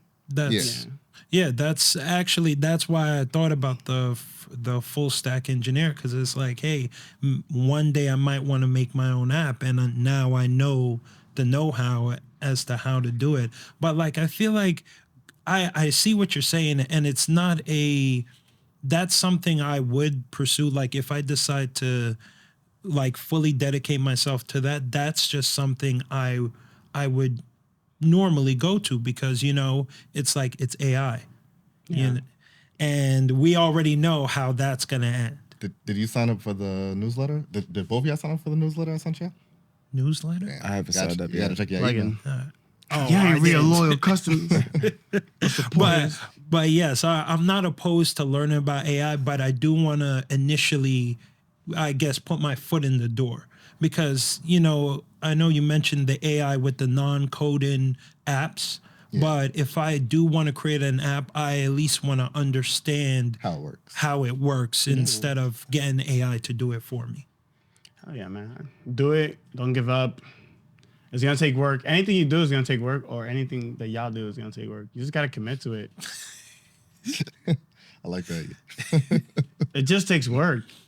You just gotta grind it out and then go through its phases and then check the box, keep it moving. So plan. Well, 6 months from now, we can revisit this conversation. Damn, it's funny we keep coming back to that 6 months. Yeah. I think I have implanted. I think it's smart recruiter side. And then we'll just have the same conversation and see where we're at. Yeah. I like that. Damn. Sorry, don't mind me. Terrible. See? Drug lord. It's Tesla's charging. Yeah, I got to get rid of that Tesla. But yeah, man. But you see, curiosity. What else we got? Balance, discipline, and time. All those three are the common factor in anything you do in life. Oh, do we? Oh, no, go ahead. I like that. So with that being said, right, Ooh. what we're going to do the first time we've ever done is we're going to take a short break. Go ahead. And then we're going to get back because I do have a lot more questions that I want to ask you. I'm ready for me. So you left New York. Yep. You made a bold move, decided to fucking go to California. Bro, miss it. Become a recruiter. How's life been in California, and how's life being a recruiter? So I will always miss NYC. It's gonna be home. I could live in Beverly Hills, but I will always miss the subways, the pee smell, the rats, the sirens going off. But living in Cali is dope. When I first moved there, I didn't like it. I hated it. Oh, really? Why? Because I went from, even though I moved during COVID, NYC was still on lockdown, Cali was on lockdown. They were doing a soft opening, but then they shut down again, right? So I went from living in the 5 boroughs, commuting in the 5 boroughs, to being stuck in an HOA in the suburbs, in the valley. So when people think about Los Angeles, so Los Angeles is 450 square miles. Oh, Okay. That's why like your average commute is probably like 40 miles oh, to get anywhere, or like 25 just 40 miles to anywhere. Oh, Yep. Well, you don't count Long Island. no, I was saying because that's all of Long Island. That's, Yeah. That's half of Long Island. I Yeah, should but Long say. Island's small though. You know, Yeah. like when you think about like, hey, I want to go to a chicken spot. You'd be like, all right, cool, 15-minute drive. That's normal in Cali. 20 minutes, 25 minutes, right? So that to me, I had to get used to that because here I had my car, I had Uber, Lyft, I had the MTA, and I also had a bicycle, I had a skateboard, I had multiple ways of transportation. In Cali, you need your car. If you don't live with like the confines of like downtown LA, like they don't call it LA proper. I call it LA proper just to piss them off over there. But if you don't live like within the transportation system of Los Angeles, it's hard to commute. Like outside that, like you need a car. Even to get to like where I live at from downtown LA to my house is probably like a solid 40 minutes. And traffic is probably like hour 15, right? And I'm covering like miles. Like I'm going through canyons, I'm going through mountains. Shit. Like You sound like our parents when they were going to school. yeah. But for me as a city boy, I'm just like, man, like I spent all this time inside a car doing this, right? So I might let a podcast play, right? Just to pass the time. While I was here, I had, my iPhone, I have my laptop, I have a book. You have the crowd, the spontaneity that happens in the subway station. Like you have all that, right, to distract you from the commute. But over there, it's just you and your car and miles, right? So it took a little time to adjusting to that. Also, like the lifestyle of living in Los Angeles is different. Like SoCal is different from NorCal, right? San Francisco living. Like when I'm in San Francisco, I feel like I'm in New York City, right? They have a Union Square, right? They have like a Broadway. Yeah. You go, so it feels like New York City, right? They have the BART, but in Los Angeles they have the Metro Link. It's cool. It's cute. It's a cute train, but and they have like their form of Showtime and like the homeless coming around asking for money, but it's not New York City. you know. I can see that. But for me, I think that was the hardest part, and then the people there. A lot of the people that live there are not from Los Angeles. It's like here in New York City, you have a lot of implants, but New York City will take care of them real quick. Like just the atmosphere of it. Like the construction worker will curse somebody out. If you're like in the middle of them working on something, and you're in the middle, like bro, pay attention, wake up, like get the fuck out the way. Mm-hmm. Over there, it's mostly about status, what group you in. Maybe I'm doing a stereotype on California, but it's very Hollywood, I can see that. So when you talk to people are definitely chasing like followings. They trying to, be the next big like movie star or celebrity, or they trying to get the blue check mark before you could buy it for $15 a month. But I think that was the hardest part for me, is just like adapting to the way of how Los Angeles is and like accepting it. Because I just be like, I'll get triggered by small things. I'm like, like I know how to read people real quick. I'm like, are you lying? You tell somebody you want to hang out, they want to hang out. They'll let you like, yeah, we totally hang out for coffee, blah, blah. New York City, we follow up. We be like, yo, we still remember doing last this? Thursday you said Monday you wanted to Call chill them for out coffee? on it real quick. They're like, oh yeah, something came out, let's reschedule. You reschedule. And then another reschedule. And then you find the trend with 2, 4, 6, 12 people. I'm like, wait, hold on. What's going on here? So when you go to La La Land, Los Angeles, they tend to be really flaky. Or they don't see that you're beneficial to them. Or you're not going to get me to, if I'm a model, you're not going to get me booked for my next gig. Like, I don't want to be your friend, So they only do it for what's going to get them to the next step. Here, you can be a stranger in the street. Yo, what's up? I like your vibe. We should hang out. All of a sudden, you have a new friend you just met on the subway. Like, yo, how you met? Yo, crazy story. There was a sick passenger on the next stop. And you start talking, now we chill. We're best friends, Over there, it's like, if like this clique is here, there's another clique here. Like they're cliques, but they don't really mesh with each other. Only like at an event or something like that.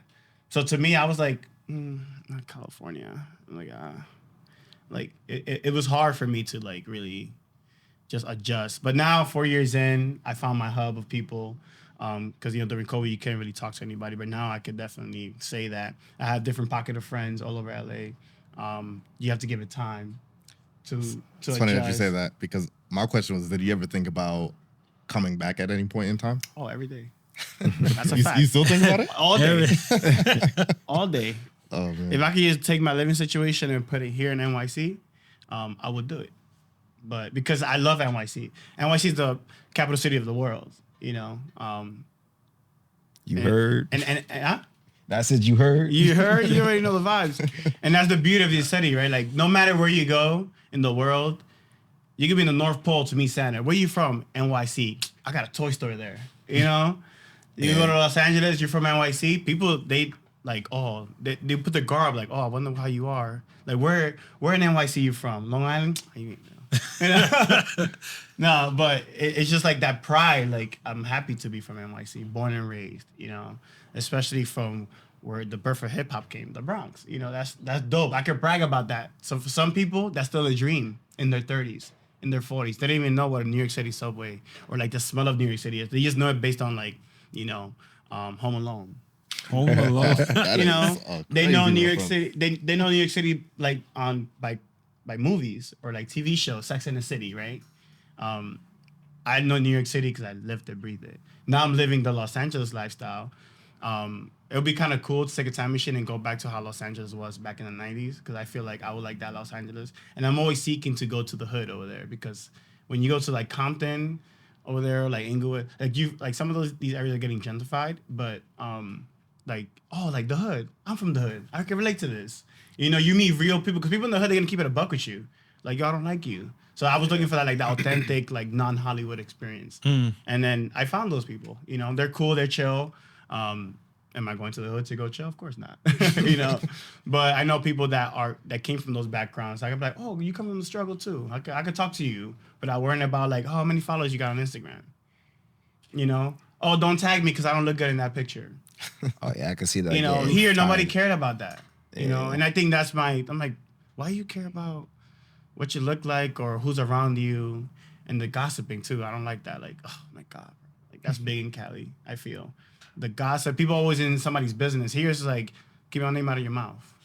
And I love that. Yeah. It's real. It's raw. Over there, people will entertain you just to be like, hey, I have to be friends with him because he's cool with this person. So they'll entertain your BS. Yeah, that's a lot to deal with. I can't imagine me in that situation. But that's or that environment. That's where, that's living in Cali 4 years. It's dope now, but at first hated it. And that will be the same story I give to my mom, my kids in the future. That was my story when I first got there. How you like Cali? It's all right. It could be better. And then I was trying to find a job too. I was too overqualified for some of these jobs I was applying for. So like, wait, you was an NCO in the Army? And you worked in all these things? You have all these? Nah, you're going to put me out of a job. Yeah. And like being Latino from New York City too, like Latino culture is different over there too. Like they put us all together in Cali. All right, cool. You're black or light skinned black, right? They wouldn't even think I was Dominican.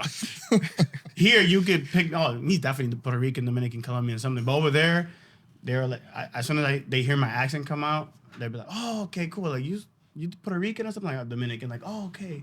And the only reason why they know that is because Dominican music has spread all over the world with dembow and all that. So yeah, that cultural difference. Over there, you're black, Asian, white, and Mexican. It almost makes it sound isolated from like the rest of. Yeah. Like the difference is like the far east and the far west is just like. But now with the internet, everybody's all connected. But it was way different back in the day too. Like my wife, she's Colombian, right? She's from Medellin. And she has the accent and everything because she grew up with the culture, but she really grew up Mexican. She likes tajin, she likes spicy food, she likes tacos, she likes every single Mexican dish that's out there. She loves it because she grew up in California, and then Mexicans run California. Mexicans and Filipinos, they run California. Didn't know that about the Filo gang is crazy over there, and it's dope because I'm exposed to the Filipino culture, even though we have them here. but somebody here's Cambodian, Chinese, Japanese. Oh, you have a mix, half Jamaican, half Cambodian, half Filipino, half everybody's over there. Just like you're two of one thing, you know. But it's crazy, man. But there's more and more East Coast people migrating to the West Coast, and they're diversifying the city, and like it's getting better. But it just takes time. You gotta give everything time. But being New York, I'm always gonna be hard headed. They be like, "Oh, here comes Orlando with New York bullshit." I'm like, "That's right. Go Knicks. They're gonna take it every single season, even though they don't. Right? The Yankees, the best baseball team that ever existed. I don't care. I still have to own a LA hat. Anywhere I go is a Yankee hat, and I'm gonna let it know that I'm from New York. That's how you know people from New York. They're like the Marines, right? How you know somebody's a Marine? Oh, always spot a Marine. The license plate, the stickers, they always tell you. They're like, "Oh, I was a Marine, by the way." You know, New Yorkers are like that. So when I'm in Cali, I'm from. Where you from? New York. Where you stay at? New York. Where you live at right now? New York. But I reside in the Valley, though. You know, it's cute, and I still got my Metro car. I respect that. When I went to go visit Cali, I liked all of those things that you didn't like, but I think it's because I knew I was just there for a few days. Like I could dip my toe in it, but then go back to my reality. Like visiting Cali when I was in a long distance relationship with my wife when we were still dating was dope. I was like, "Yo, Cali's the vibe." I moved there and I was like, "What the fuck?" But it was also I lived 30 years in New York City, right? Before I moved there. So now living 4 years, it's like, all right, cool. Like the minute I landed JFK, I'm like, what to do. No, I just like the New York City culture just hit me. Right, you go outside, like the people who work for the airlines, they're from New York. All right, next passenger, blah blah. We're looking like the attitude. You can just hear it, right? When I'm in Los Angeles, I feel like when I land there, like okay, cool, I'm back in LA. I have to walk 5,000 miles to get out the airport. Jesus. They have a lot of real estate over there. Over here, real estate for us is luxury. Yeah. But yeah, but that's for anybody that wants to move anywhere. Like if you want to go from New York to Miami, you want to go from New York to Paris or to like Australia, you're gonna have a hard time adapting because you're gonna know what you know. But if you just give it time, you'll find your pockets of friends and you'll find other foreigners or other implants and you make friends with them and then you start creating little small communities. That's what I love about it. Now, before it was a dub. So in like an environment like that with people like that, how is it being a recruiter? It's tough because I'm not Mexican. I'm not Filipino. So the minorities that are there, I have to learn their lingo. I have to learn. So basically, I assimilated to Cali life. Like when I was talking about the highway here, I had to catch myself because I'm like, okay, the East Coast, we say highway. In the West Coast, they say freeway, right? Over here, you're like, yo, get off on the Deegan, get off on exit 30, right? Over there, they be like, yo, get off of Sepulveda on the 405, right? And even though the GPS is telling you like, yo, get off on 33B, don't follow 33B because 33B is gonna come up. You're going average 65. The speed limit is 65 miles an hour, but Cali law, like Cali like pedestrian law, like the civilians there, they go 80. But when you get pulled over, CHP, California Highway Patrol, is gonna be like, well, the speed limit is 65. But when you're there, people tailgating, you're like, yo, you gotta go 80, right? It's crazy. It's just like, I'm still to this day still in culture shock. Like, it's just amazing. What about the fact that most of them out there, well, to my knowledge, is like, does it affect your recruiting, knowing that they're only there for the next big thing, like the clout, if that makes sense? On top of that, do you feel like because you're recruiting like 18, and so do you find them to be just as superficial? No, there's more like as a recruiter, your biggest goal is to relate to people you're talking to, right? So you gotta you might have a uniform, but again, it's a human interaction. You can't be like, yo, these are the benefits. You tell them and you inform them, you educate them on that. but the delivery of it has to be authentic. It can't be like, oh, I'm trying to get you because I have a quota to meet. You know, you got to be there like, yo, like I sell the Air Force based on my experience. Like, this is what the Air Force helped me do. You know, I've done all of this. I experienced all this in life. And if you want to experience something similar or create your own way, your own path to your own experience, the Air Force can help you. Go to school. Or you don't got medical insurance, or could you get Tri-Care Reserve, right?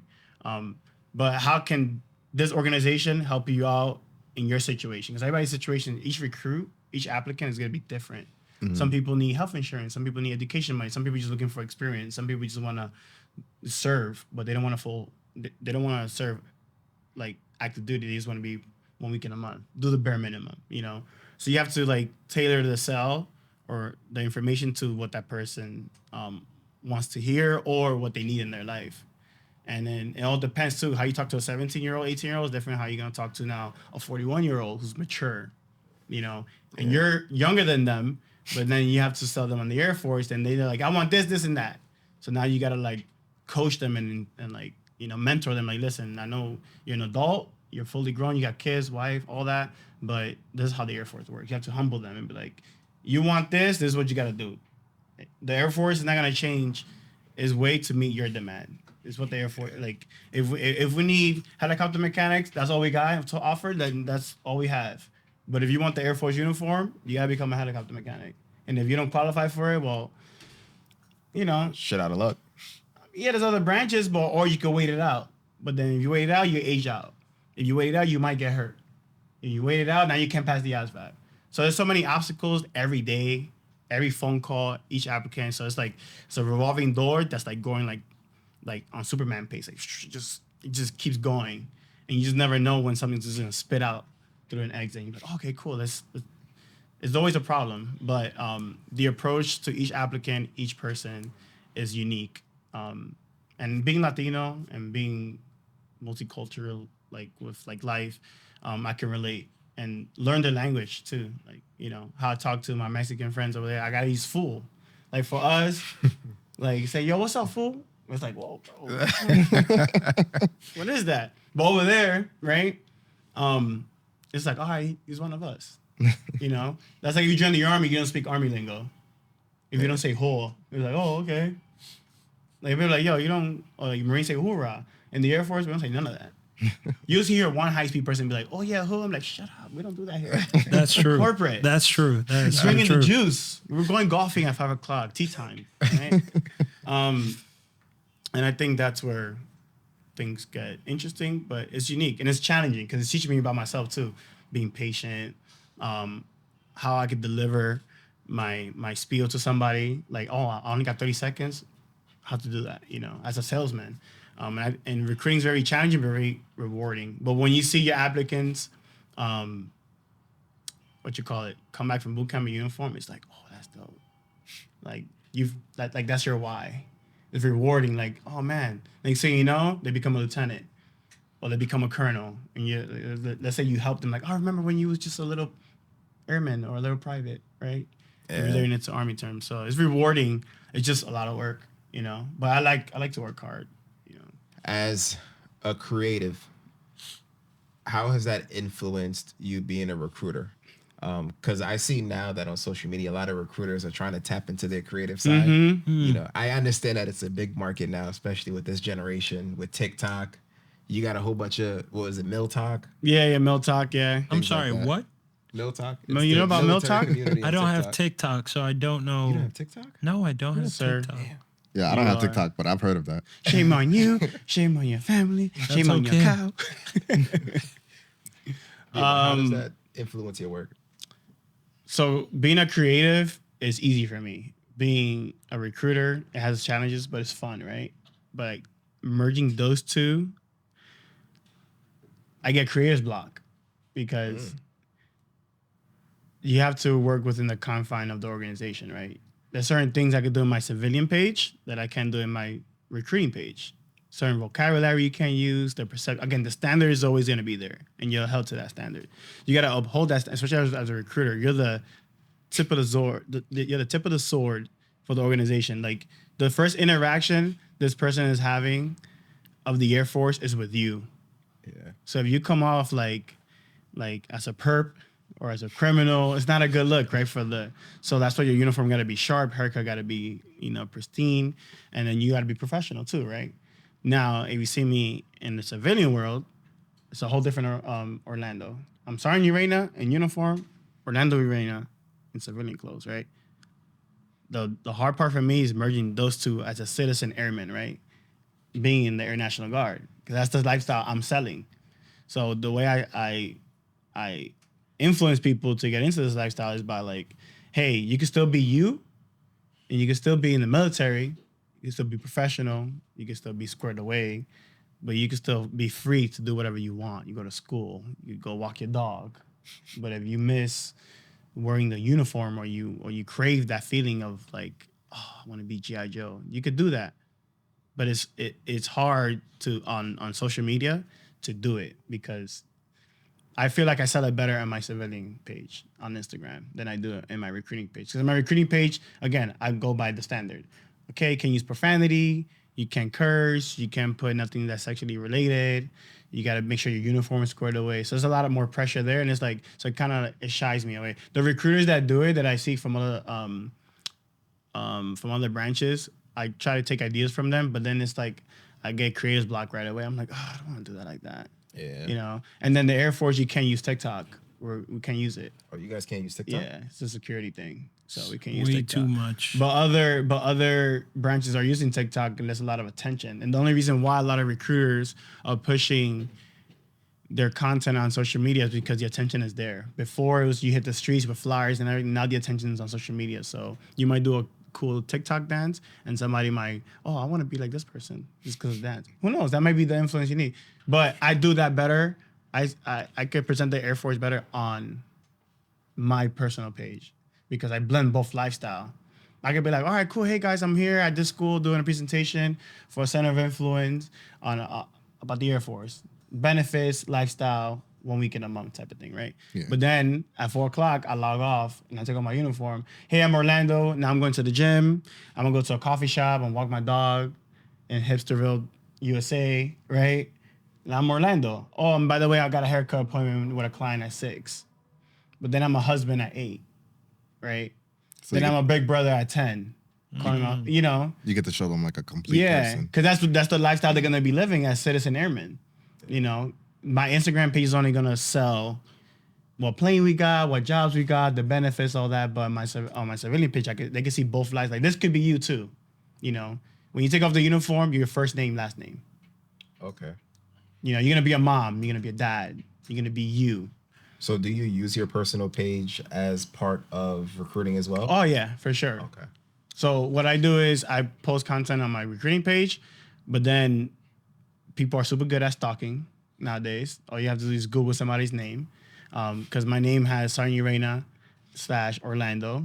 All they have to do is just reverse it. Orlando Urena on Instagram. That's and my page is not private, because I don't understand private Instagram pages. Like I want to be on social media, but then I want nobody to see it. I follow you now. It's not private no more. What? Or they want to control that. But I treat my civilian page like a professional work page. I try to steer away from political matters and stuff like that, not because I'm very neutral. So I treat it like a business, both of them. So that's how I stay neutral with it. Okay. Because if I post something that's bad there, it's like, wait, this guy supporting that type of stuff, I don't want to follow him no more. And that affects me being a recruiter because I contradict myself. It makes me look unprofessional. Have you ever tried doing like a Vidoc about it? Basically starting off your day in the military, and then as soon as 4:00 hits, instead of like, let's say, shutting off the camera, you keep the camera rolling so they could see the civilian portion of it as well. Something like that. Yeah. I kind of do that in stories on IG because it's in the moments, raw, it's there, unedited, Obviously you can put a little filter on it. Right.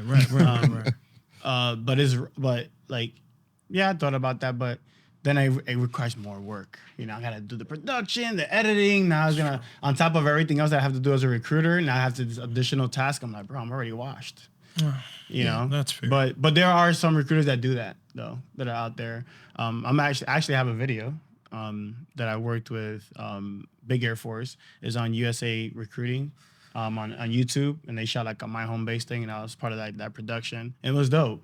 I was like, wow, speaking in front of a camera is harder than what I thought it was. But like on a big scale, right, to the masses, having a whole production crew, they're doing lighting and all that, and I was like, oh, I was mic'd up. They had a boom. I was like, damn, this is what The Rock gotta go through every time he shoots a movie.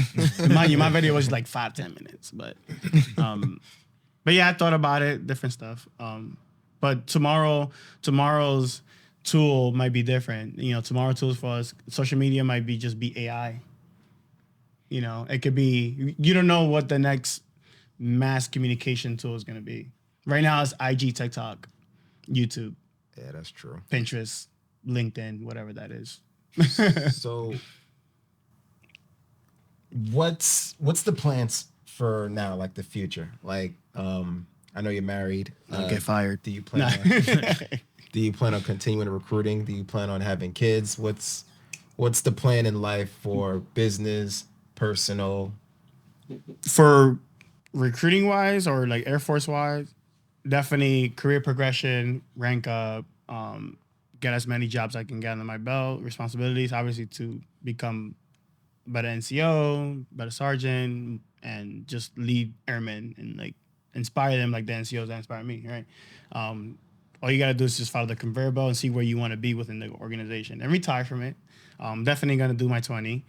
Recruiting right now is a good assignment, but I definitely see myself in the next step either being a supervisor within the recruiting field or being in retention, because it's a people skill. Like to keep people in the military, I feel like I could do that too.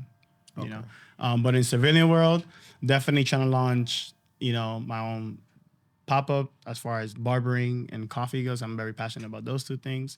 And maybe, I know motorcycles are dangerous, but anytime I mention a motorcycle, people always think like, oh my God, you're gonna be in a Kawasaki going down the road, but the motorcycle I want is just to go to the mountains and make coffee out there and make content. Like, you know, like think of a Jeep Wrangler, but just in a motorcycle, dirt tires with all the adventure gear, and you just with your big luggage, and you go, you set up camp, you chill for the day, or you nap there and you come back down. But I'm into that kumbaya stuff. And but a lot of people think like, oh no, you're gonna be in a motorcycle going fast. Like, no, bro. Motorcycles are dangerous, but I've been riding since I was 11. And I learned here in New York City. You know, obviously it's dangerous here, but over there, man, you go to the woods and the mountains, it's like serenity. You're just chilling. It's just you and nature.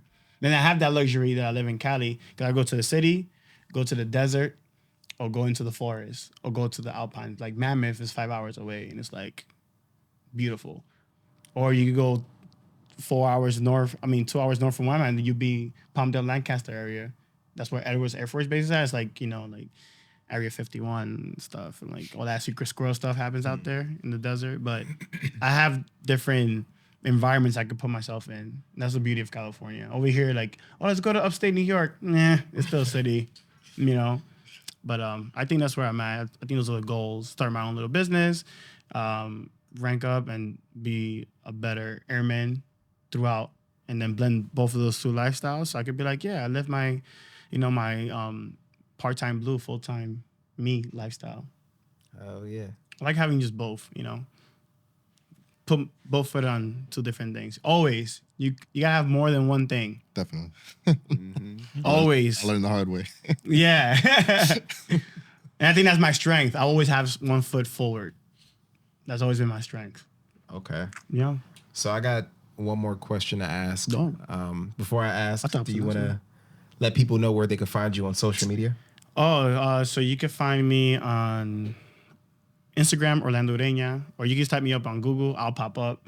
You know, you'll see pictures from me in college and whatnot. YouTube, it's not that much stuff there right now, but Orlando Urena, but mostly Instagram. And then from there, you can stalk me. You find my recruiting page and everything you need to do to fulfill your stalking needs.